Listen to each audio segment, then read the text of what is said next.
এই ভাষার দূষণটা না আমার কাছে মনে হয় কেবল আমরাই অনেক বেশি করি, বাংলাদেশিরা অনেক বেশি করি।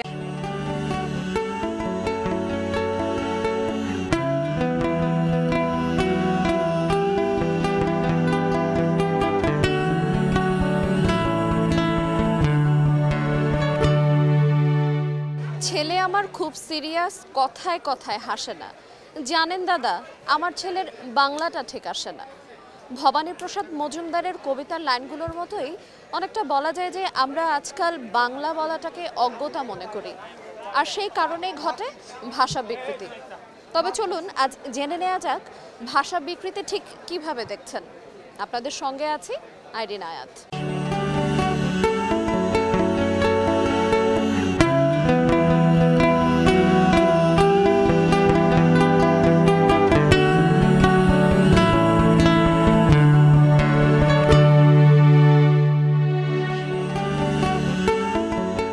ভাষা বিকৃতিটা কিভাবে দেখছেন?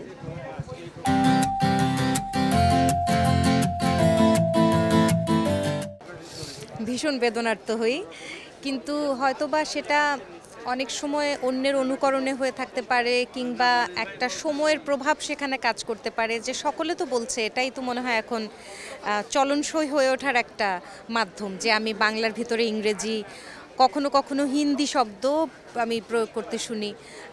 সেটা হয়তোবা আমি জানি না, একটা অসুস্থ অনুকরণ হতে পারে, অথবা আমাদের বোধের ভিতরে হয়তোবা আমাদের দেশমাতৃকা খুব বেশি জাগ্রত অবস্থায় নেই। আবার এই কথাটারও আমি অন্যভাবেও বলতে পারি যে হয়তোবা খুব সচেতনভাবে সেটা হচ্ছে না, অভ্যাসবশতই হচ্ছে, যে আমরা আমাদের কথার ভিতরে অভ্যাসবশতই আমরা চর্চা করি না পুরোপুরি বাংলায় বলার জন্য। বিশেষ করে যখন প্রচার মাধ্যমে কিংবা বিনোদন অঙ্গনের মানুষগুলো যখন, যাদেরকে অন্য অনেকে অনুসরণ করেন, তাদের ভাষাভঙ্গি যখন এরকম, তাদের ভাষাভঙ্গির মধ্যে দূষণ দেখলে তখন খারাপ লাগে। কারণ একটা সময় কি হতো, যে শিশুদেরকে আমরা টেলিভিশন দেখিয়ে কিন্তু চেষ্টা করতাম যে ভাষার শুদ্ধ রূপটা, প্রমিত রূপটা শেখানোর চেষ্টা করা, কিন্তু এখন বরং মনে হয় উল্টা হয়েছে। আমি সচেতনভাবেই চাইবো না যে আমার শিশুটি টিভি দেখে শিখুক, কারণ সেক্ষেত্রে সে নিজেও দ্বিধান্বিত হবে যে কোনটা ঠিক।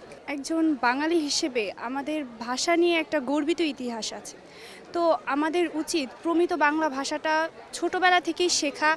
এবং যখন আমরা ইংলিশ বলবো, একটা ইন্টারন্যাশনাল ভাষা, তো এটা আমরা তখন ইংলিশ বলবো, কিন্তু যখন আমরা বাংলা বলবো তখন আমাদের উচিত যে প্রমিত বাংলা ভাষায় কথা বলা, বাংলা ভাষার সৌন্দর্যটাকে ধরে রাখা, ঐতিহ্যটাকে ধরে রাখা। ভাষার বিকৃতি বলতে কি আসলে আমাদের যে কারিকুলামে আমাদেরকে আর কি মেনটেন করে পড়ালেখা করানো হয়, বা স্কুল কলেজে যেভাবে পড়ানো হয়, এখানে দেখা যায় যে সবসময় ইংরেজিকে একটা প্রাধান্য দেওয়ার সবসময় চেষ্টা করে। এবং এখন বর্তমানে দেখা যায় বাবা মারও চাপ দেয় যে আমার ছেলে মেয়েকে আমি ইংলিশ মিডিয়ামে পড়াবো, বাংলার প্রতি অতটা আগ্রহ থাকে না।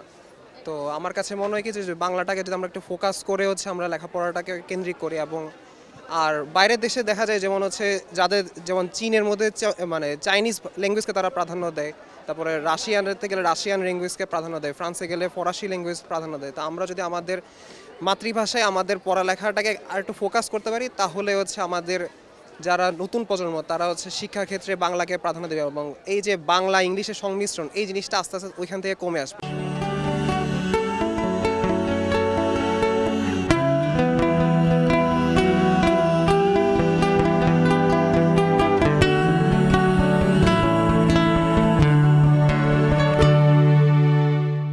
বিষয়টি তো বেশি ভালো চোখে দেখতেছি না, কিন্তু আমরাও তো এভাবেই মানে অভ্যাস হয়ে গেছে, করতে করতে, কথা বলতে বলতে, লিখতে গেলেও আমাদের মধ্যে বাংলিশ ব্যাপারটা চলে আসে। খুব বিরক্ত হই যখন দেখি যে ধরলেন ফেসবুকে আমরা একটা বাংলা কিছু লিখছি, কিন্তু এটা বাংলায় লিখছি না, আমরা লিখছি ইংলিশে বাংলায়।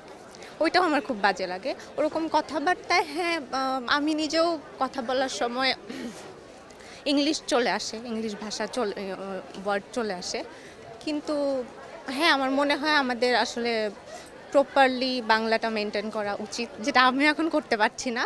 অনেকে মনে করছে যে একদিকে ভাবছে যে আমরা ভাষা একটু বিকৃতি করে হয়তো আমরা আমাদের মনের ভাবটাকে একটু ভালোভাবে প্রকাশ করছি, ওই দিক দিয়ে চিন্তা করলে ঠিক আছে, কিন্তু আবার যখন চিন্তা করব যে একটা আমাদের বাংলা ভাষার প্রতি এটা আবার একটু ডিসরেসপেক্ট হয়ে যাচ্ছে।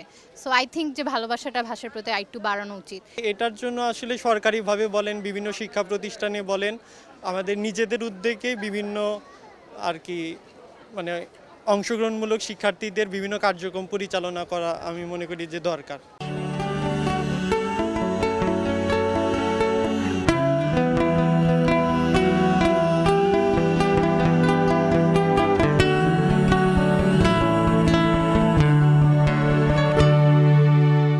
আমি বাংলার গান গাই, আমি বাংলায় গান গাই, আমি আমিকে চিরদিন এই বাংলায় খুঁজে পাই। বাংলা আমার মাতৃভাষা, বাংলা আমার ভালোবাসা, বাংলা ভাব আবেগ প্রকাশের সবচেয়ে সুন্দরতম মাধ্যম। এই বাংলা ভাষার জন্য জীবন দিয়েছে বীর সন্তানেরা, সেই বাংলা ভাষার প্রতি ভালোবাসা চিরন্তন।